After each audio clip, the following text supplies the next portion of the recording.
everyone, this is Shabnam here. Welcome back to my channel, The Counseling Corner. So in my previous video, I have spoken about few things which we as parents and teachers need to avoid doing in order to promote the mental health of our children as well as to enhance their academic performance. So in today's video, I am going to speak about few more things which we as parents need to avoid doing. First and foremost thing is that we need to avoid using negative words or phrases to our children, especially when we are in the bad mood.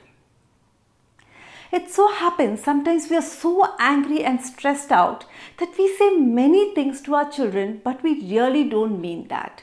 And after some time we forget that. But it leaves a deep scar in the mind of our children and they find it very difficult to overcome it. Let me just give you a few examples of the phrases which the children have reported.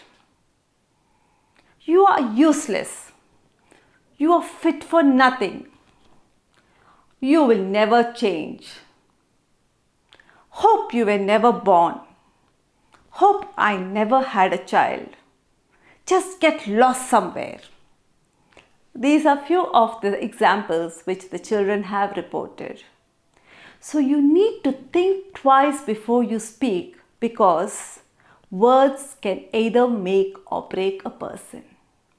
So be very careful, especially when you're in a bad mood, never to utter any negative phrase to your child. The second point is that you need to treat both, if you have two kids, you need to treat both your kids equally. It is a very common scenario. If kids are there would be a conflict and they keep fighting for small things. But most of the time what happens is that when we as parents are stressed out, we show all our frustration and anger on the elder one and we expect the elder one to always give in to the younger one because we assume he's matured. But he's still a child. And this leads to a lot of emotional distress in the children because as far as I've seen in most of the cases, it is the younger one who keeps on annoying the elder one by either taking his things or bullying him or irritating him. And then he goes and complains to the parents about the elder one. And in most cases, parents don't try to understand what exactly happened and they verbally or physically abuse the elder one. So this has a very negative impact on the elder child who starts developing a hatred towards the sibling. Many children have reported, I hate my younger brother or I hate my younger sister.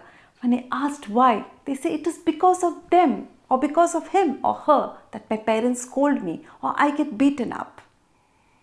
So in case you find them arguing or having a conflict, all you have to do is just allow them to sort out the issue by themselves. But in case it becomes a must that you need to intervene, then you need to correct both of them equally. But don't show your anger or frustration on the elder one and don't expect him to always give in every time. Try to understand who is at wrong and try to correct that child. The next thing which we need to do is we need to pay equal attention to the kids. Usually what happens when a child is born in the family, we give so much of love and affection and attention and time for the child for a couple of years. But when the second kid comes into the family, we get so busy taking care of the younger one that what happens is that the elder one gets avoided. This leads to a lot of emotional distress in the child. He starts feeling avoided. He starts developing the feeling that his parents don't love him anymore. So what you need to do is, even before the younger one comes into the family, you need to prepare your elder one. Speak to him about his younger sibling. Speak to him about what is his responsibilities towards the child. And every small things which you do for the younger one, you can get your elder one involved in that work. This will make him feel happy as well as he would feel responsible towards his sibling. You can spend the entire day taking care of the younger one, but when the elder one comes home from school, no matter how busy you are, set some time aside for the elder one. Make him sit in the lap, hug him. This will relieve his stress. Speak to him, ask him how his day went, ask him about his feelings. And every now and then, as far as possible, keep reassuring him that you love him equally. Make him understand that you need to pay a little more attention to the younger one because he's too small. This will increase the bond or improve the bond between the siblings as well as promote the emotional health of your child. So he would be happy, satisfied, and this will help him to focus on his academics. The last point which I would like to say is say no to any form of abuse, physical or verbal. When you punish the child, initially the child might get scared and listen to whatever you say. But in the long run, punishment loses its value. When the child becomes a teenager, he might start retaliating and he might become very stubborn and arrogant, and you will find it very difficult to manage him. I know one child who was physically and verbally abused since childhood by both his parents, sometimes even in the presence of his friends. One day when he was in the 11th grade, the mother tried slapping him, but he twisted the hand of his mother and pushed her off. And when the father intervened, he raised his hand to his father also. The mother started crying and complaining, telling, "My child was never like that. When I used to scold him, he never even used to talk back. I think his friends are influencing him." It's not like that.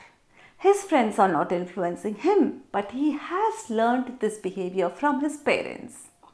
As a child, he was helpless and he was quiet, but when he grew up, he started retaliating. Even research shows that hardcore criminals are the ones who have been severely punished as a child. It's normal for all of us to do mistakes and we learn from our mistakes. So in case our child does something wrong, correct him in a nice way, explain to him the consequences, but say no to any form of abuse from today. Hope this video was useful to you, and in case it was useful to you, please do share and subscribe to my channel, The Counseling Corner. Thank you.